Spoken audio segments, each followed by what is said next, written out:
platense, lo que le llaman los cuatro fantásticos, que son Borges, que son Bioy Casares, Emilio Campo y Cortázar. Lo que hicieron de geniales estas personas fue más o menos entre 1940 y 1960, por ahí. Idearon un fantástico que por ahí se diferenciaba de lo que se puede llegar a entender de ese universo más de hadas, de duendes, de dragones. Ellos se apartaron de ese mundo, casi ni lo tocaron.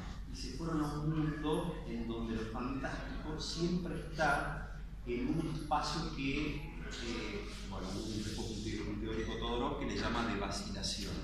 Pero trabajó muy bien Cortázar, porque vos estás leyendo Cortázar y vos nunca como lector estás seguro si lo que está pasando pasa, en realidad no pasa.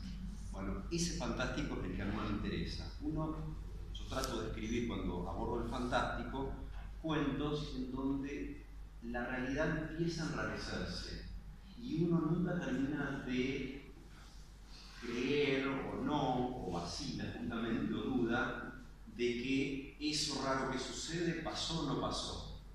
Esa forma en que ellos trabajaron como autores, que inventaron algo único, esa forma de trabajar en fantástico no se ha trabajado en ningún lugar del mundo.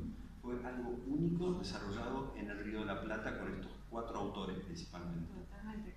Yo siempre le digo que Todorov estudió a él para hacerlo, ¿no? Pero nosotros estudiamos la teoría de Todorov, me parece que el estructuralismo y allá lejano, y estaba estudiando escritura argentina, y nosotros, pero queda, digamos, cuando la crítica absorbe esas cuestiones tan elementales para entender la literatura. Así que a mí por lo menos me parece que eso quedó. Sí, porque nosotros en el taller hubo justamente cuando leímos el cuento como 3 o 4 posibilidades de, obviamente ninguna es si esta es, la otra no vale.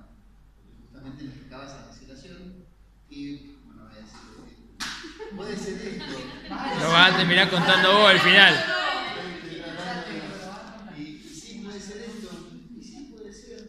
Puede ser cuestiones más patológicas, por ejemplo, ¿no? Más patológicas, no tanto por el lado fantástico.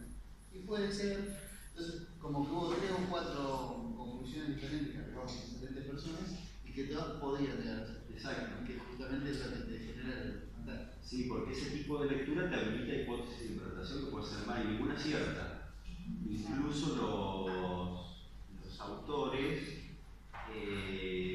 digamos, tienden a no explicar sus cuentos. Porque justamente si explicas un cuento o decís por dónde va quizás tu intención de escritura, estás anulando un montón de interpretaciones que también pueden ser válidas. Pero en ese sentido, para el autor, ¿no tiene un final? Sí. Digo, para vos no lo tiene. Sí, en el caso del huésped, por ahí a veces hay ciertas tradiciones. A mí me gusta la tradición de lo que se llama más el cuento clásico, en donde la historia cierra.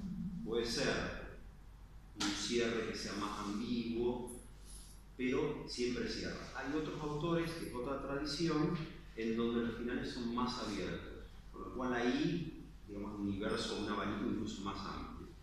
En el caso del huésped, yo sí tengo mi interpretación o mi idea de lo que fue el final del cuento y traté de escribirlo en esa clave. Incluso lo que tiene a veces el fantástico, a mí me gusta también incluso el final que a veces sea sorpresivo. No siempre, en algunos cuentos, pero en el huésped creo que aparece ese final sorpresivo. Con lo cual, para participar en el taller, cuando uno está pensando en final sorpresivo, generalmente el final es lo que aparece como primera idea y la escritura empieza a hacerse hacia aguas arriba.